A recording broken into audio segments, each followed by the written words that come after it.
तो आज का टॉपिक हमने लिया है फ्रैक्शन। फ्रैक्शन को हिंदी में कहते हैं भिन्न। ठीक, तो हम इसको पूरा अच्छे से बिल्कुल बेसिक से समझेंगे कि कैसे फ्रैक्शन बनता है। तो जैसे हमारे पास कोई वस्तु है, ये इस प्रकार की, हर तरह से समझाएंगे। तो ये इसके पार्ट्स क्या होने चाहिए, ये इक्वल पार्ट्स में डिवाइड है। ये चारों भाग जो है 1, 2 एंड 3 और 4, तो ये क्या है, चार भाग हमने किसके किए, एक भाग के। तो अब हम जैसे पूछेंगे सेडेड वाले पोर्शन का, हम पूछेंगे फ्रैक्शन, यानी कि सेडेड पोर्शन का हमारा फ्रैक्शन लिखना है। तो कितना सेड है, हाँ ओनली 1। तो जो सेडेड पोर्शन है उसको हम लिखेंगे, सेडेड पोर्शन को ऊपर सेडेड पार्ट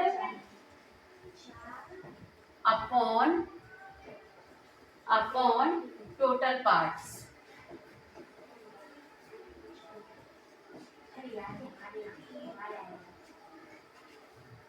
ओके, तो सेडेड पोर्शन है हमारे पास ओनली 1 है, तो ये हो जाएगा 1 और नीचे आ जाएगा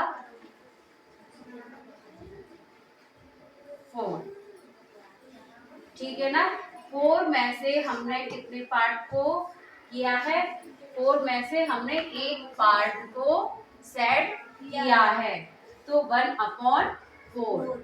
इसी तरह से अगर 2 पार्ट सेट होते तो ये हो जाता हमारा, ये कितना होता 2/4। बट यहाँ पर हमें ध्यान रखना है, ईच पार्ट प्रत्येक पार्ट क्या होना चाहिए, इक्वल होना चाहिए।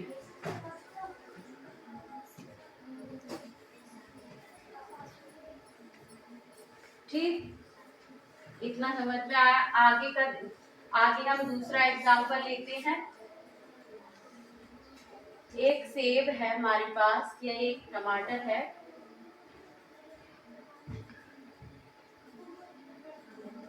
ये, तो इसमें से हमने एक आधा पार्ट किया, फिर हमने 4 भागों में विभाजित किया। अब ये हो गया, अब हम काउंट करेंगे ये कितने भागों में विभाजित हुआ। 1 2 3 4 5 6 7 8। माना सेब का पार्ट रीना को एक दे दिया और सीता को दूसरा पार्ट दे दिया। इस तरह से बांट दिया हमने 7 भागों को। तो कैसे हम करेंगे, अगर सेडेड पोर्शन को पूछा जाए तो ये हो जाएगा 1 अपॉन क्या होगा, 1/8। ठीक, अगर 2 पार्ट सेडेड हैं, 2 पार्ट दे चुके हैं, तो क्या हो जाएगा 2/8। ठीक, आगे ऐसे ही 3 पार्ट सेडेड हैं, तो हो जाएगा 3/8। आई थिंक आ गया होगा समझ में। ध्यान देने वाली बात है, जो भी आकृति आपको दी जाए उसकी पार्ट्स सभी बराबर होने चाहिए। ठीक, तो हम आगे डेफिनेशन पर बढ़ते हैं। तो ऑफ फ्रैक्शन,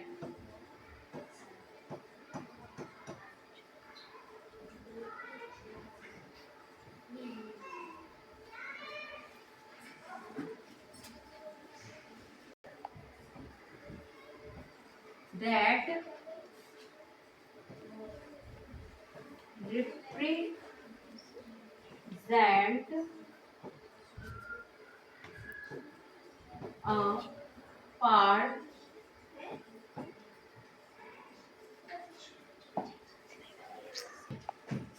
हाँ, तो हम देख रहे हैं फ्रैक्शन की definition. A fraction is number, भिन्न वह नंबर है या वह संख्या है दैट रिप्रेजेंट, जो रिप्रेजेंट करती है a part of whole number, ठीक, ऑफ इक्वल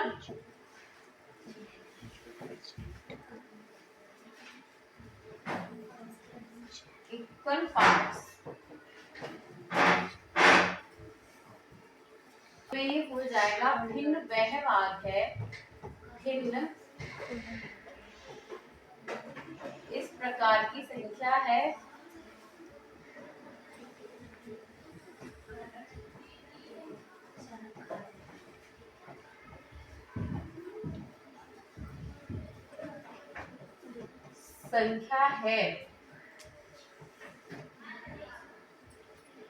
जो क्या करती, रिप्रेजेंट अ पार्टी, यानी कि जो एक भाग को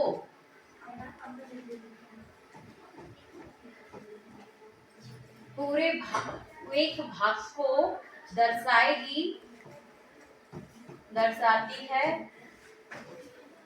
किसमें से, होल नंबर, पूरे में से, पूर्ण रूप में से, पूर्ण से, ठीक, बताएं। और लेकिन भाग कैसे होनी चाहिए, प्रत्येक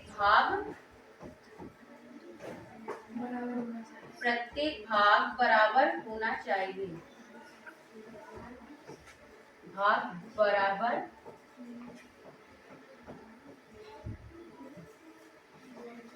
होना चाहिए, तभी फ्रैक्शन माना जाएगा, अदरवाइज उसको फ्रैक्शन नहीं कह सकते। जैसे हमने इसका एग्जांपल लिया और ये 4 भागों में बटा है और ये है, हम इस भाग को क्या बोलेंगे, ये कितना कितना भाग है, तो ये है पूरा एक का मतलब एक के, हमने एक का कौन सा हिस्सा है, ये चौथा हिस्सा कौन सा है, क्योंकि 1 2 3 और चौथा हिस्सा हमने किसी को दे दिया, तो ये चौथाई 1/4 यानी कि एक का चौथाई भाग, क्या है, चौथाई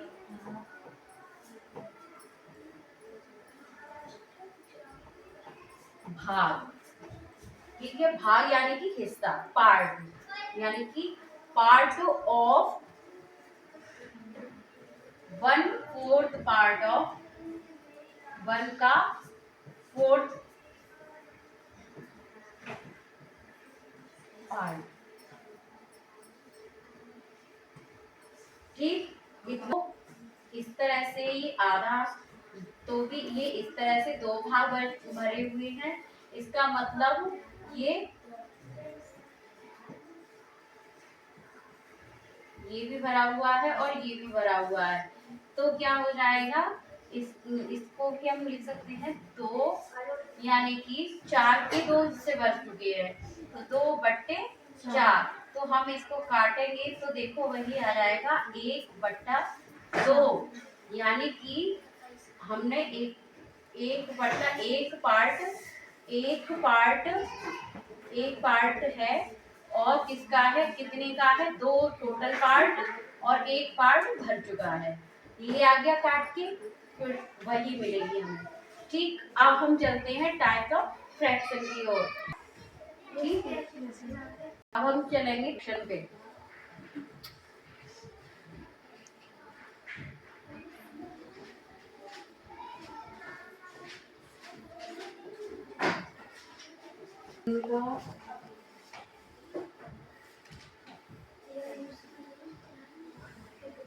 ठीक है, पहले इसको हम देखेंगे x/y,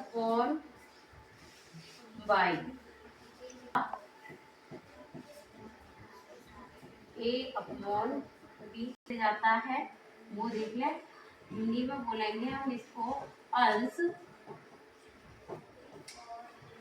1/2 ले लेते हैं एग्जाम्पल के लिए, अंश बटे और नीचे होता है हमारा हर, इंग्लिश में ये हो जाएगा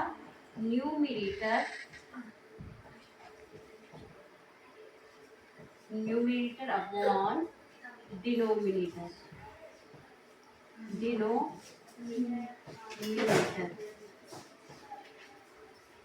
ओके, तो अंश बट्टे हर, बट्टे यानी कि इसका मतलब होता है हर का अंश में भाग देना, हर का अंश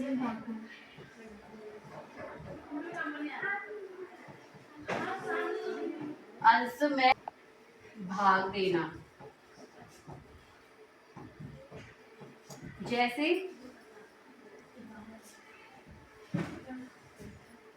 एग्जाम्पल, ठीक है, एग्जाम्पल लिया हमने, जैसे 4/8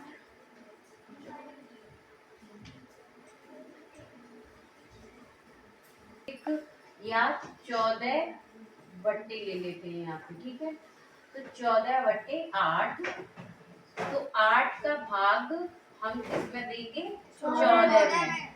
इसका मतलब ये भाग से ही होता है। काटना हम डायरेक्ट काट देते हैं इस तरह से, मतलब सेम संख्या से भाग दे देते हैं, ठीक है। जो लोग काटना नहीं जानते, काटने का मतलब सेम संख्या से डिवाइड करना, सेम नंबर से डिवाइड करना, सेम नंबर से अंश व हर में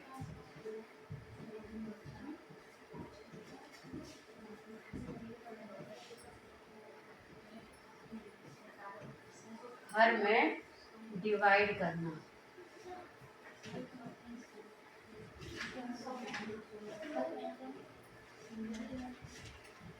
ठीक, तो हम 8 का 14 में भाग देंगे, तो देखो 2 से कट जाएगा, 2 7 14 और 2 4 8, ठीक है ना। तो ये हमारा सिंप्लीफाई हो जाएगा, क्या हो जाएगा? इसको बोलते हैं सरलीकरण। और यहाँ देंगे तो 8 एकम 8, 8 दूनी 16 ज्यादा हो जाएगा, तो 8 और ये माइनस हो जाएगा, 8 से 14 घटाएंगे तो 6 शेष बचेगा, ठीक। तो इसको संयुक्त भिन्न में भी कैसे लिखते हैं वो आगे बताते हैं। इतना समझ में आया? यस। 7/4 ये कैसे आया हमारा? ये काट के, यानी कि ये क्या हो गया हमारा? सरलीकरण। क्या हो गया? सरलीकरण। और इंग्लिश में बोले तो सिंप्लीफिकेशन। नंबर पे हम फ्रैक्शन का देखेंगे। पहले हम देखते हैं proper fraction.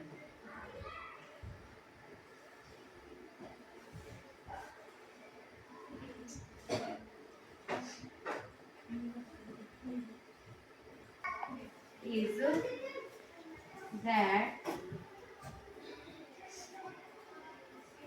which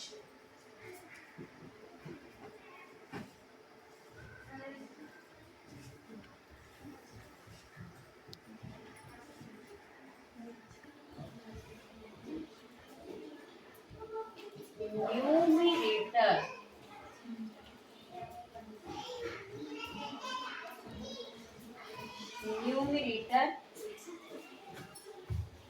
is less than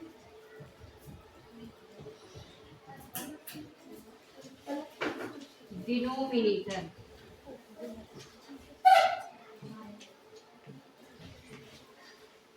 denominator,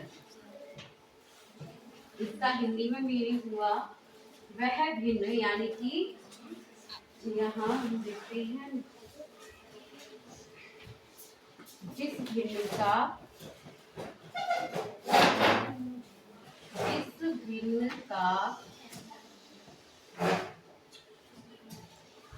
क्या? न्यूमरेटर यानी कि अंश, अंश जो है, अंश छोटा होता है। किससे छोटा होता है? छोटा होता है किससे? हर से। डिनोमिनेटर यानी कि हर। तो छोटा होता है, अंश छोटा होता है, न्यूमिनेटर अंश इज लेस देन, जिधर मुंह खुला होता है इसका वो चीज बड़ी होती है, इससे हर, यानी कि ये अंश छोटा होता है किससे? हर से। या हम उल्टा भी लिख सकते हैं, तो हर बड़ा होता है अंश से, बात एक ही रहेगी। तो हम एग्जाम्पल देखते हैं। तो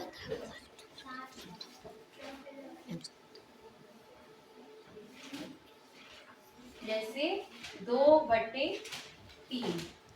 ये न्यूमरेटर है हमारा और ये डिनोमिनेटर। ठीक, और एग्जाम्पल देखते हैं 4/7, डिनोमिनेटर बड़ा है और न्यूमरेटर छोटा है। ठीक, 3/11 यहाँ भी आ। तो ये सभी फ्रैक्शन कैसी हुई? न्यूमरेटर इज लेस देन, यानी कि numerator is less than denominator होने पर ये फ्रैक्शन कौन सी फ्रैक्शन होंगी? प्रॉपर फ्रैक्शन, यानी कि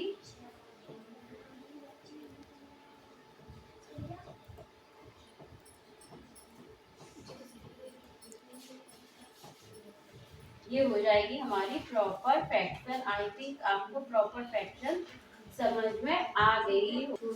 अंश छोटा, प्रॉपर फ्रैक्शन है। इम्प्रॉपर फ्रैक्शन, प्रॉपर का उल्टा यानी कि प्रॉपर का अपोजिट, इम्प्रॉपर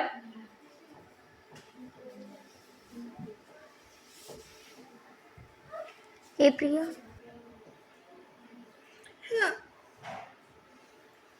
तो अब हम देख रहे हैं इम्प्रॉपर फ्रैक्शन, अनुचित खेल। तो इसका अपोजिट हो जाएगा numerator is greater than denominator. ठीक, तो हम इसको लिखेंगे which fraction have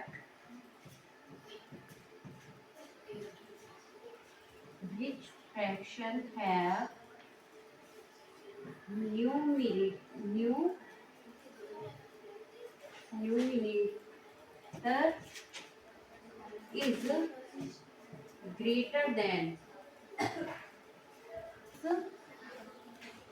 भिन्न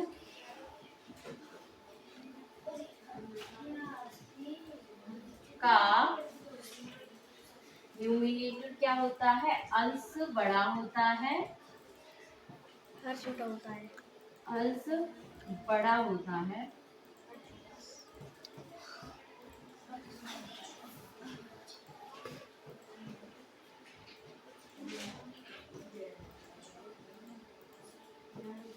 हर से।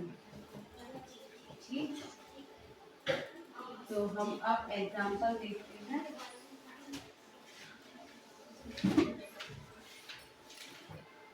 इसके उदाहरण लेंगे हम। 7/3, ठीक, न्यूमरेटर बड़ा है हमारा और डिनोमिनेटर छोटा है। और एग्जांपल ले सकते हैं हम आराम से। 4/3, ठीक है ना। आगे और भी 11/9, फिर 17/3 लिख सकते हैं आदि। ठीक, इसमें ऑल ये कैसी फ्रैक्शन होंगी? इम्प्रॉपर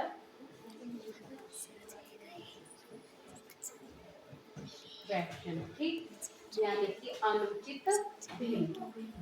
न्यूमिनेटर बड़ा है, ये बड़ा है, यानी कि 7 बड़ा है किससे? 3 से। तो न्यूमिनेटर बड़ा है किससे? डिनोमिनेटर से। होगी तो ये इम्प्रॉपर। आई थिंक आप लोगों को इम्प्रॉपर फ्रैक्शन समझ में आ गई होगी।